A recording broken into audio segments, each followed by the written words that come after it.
थोडंसं असं दाबायचं म्हणजे शेप मध्ये येईल. मस्त अशी गुबगुबीत अशी करंजी झालेली आहे. आता मी छोटासा मोदक बनवते.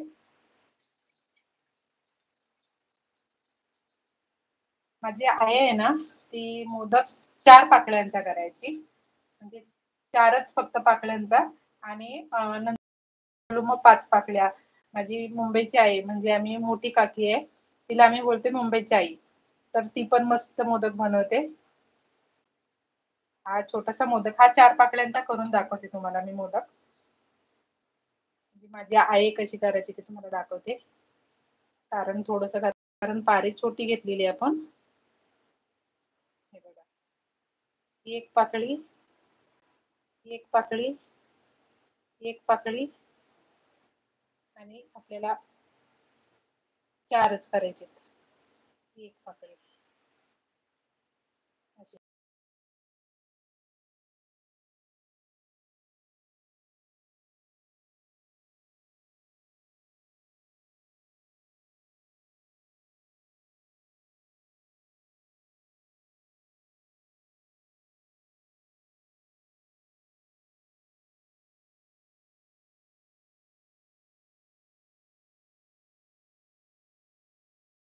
त्या गावाला आंबा मोदक केलेले आहेत. त्याच्यामध्ये आहे एकावर एक मोदक केलेला. एवढा परफेक्ट असं नाही, पण बऱ्यापैकी तरी जमलेला आहे. आता परत एक मोदक करते. अशा पद्धतीने आपण हे सर्व मोदक करून घेऊ. मोदक करायला जवळपास 1 तास तरी लागतो. कारण दोघी जणी जर असल्या करायला, एकीने पारी करून दिली आणि एकीने सारण भरलं पटपट, तर पटकन होतं. मग संध्याकाळी उशीर होईल जेवणासाठी म्हणून तर मी आता दुपारीच करून घेत आहे मोदक.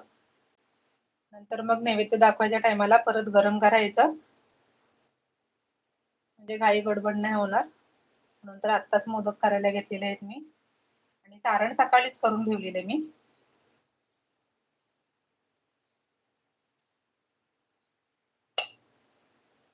पडते खाली. चांगलं असं सारण आपलं तयार झालेलं आहे. त्यामुळं आता परत आपण हा बोट, हे 2 बोट आणि हा 1 बोट असं ठेवायचं आणि असं दाबून घ्यायचं. खालपर्यंत दाबून घ्यायचं. म्हणजे पाकळी आहे ना ती चांगली अशी येते.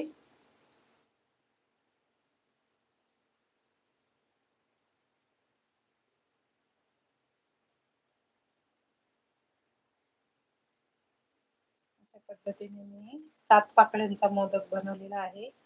11 पाकळ्यांचा पण मोदक बनवलेला आहे मी. आपल्या चॅनलवरती आंबा मोदकची पण रेसिपी मी अपलोड केलेली आहे. नक्की बघा. हे बघा. मस्त दिसतंय ना? एकदम अशी कळ्या बघा किती मस्त आलेल्या आहेत मोदकच्या. छान वाटतंय. आता आपण हे उकळी हे करायचंय. गॅस लावून घेते मी. बाकीचे मोदक होईपर्यंत इकडे हे उकळी इकडे येईल आणि मग ह्याच्यामध्ये आपण हळदीच्या पानांमध्ये ठेवून द्यायचे. दाखवते तुम्हाला. त्यावरती ठेवायचे आणि नंतर मग परत ह्याच्यावरती झाकण ठेवून द्यायचे 15 मिनिटासाठी. मग आपले मोदक तयार आहे. तुम्हाला शॉर्ट्स मध्ये मी दाखवेन. चला, बाय बाय. तुम्हाला जर लाईव्ह जर आवडलं तर लाईक, शेअर आणि सबस्क्राईब करायला विसरू नका. धन्यवाद.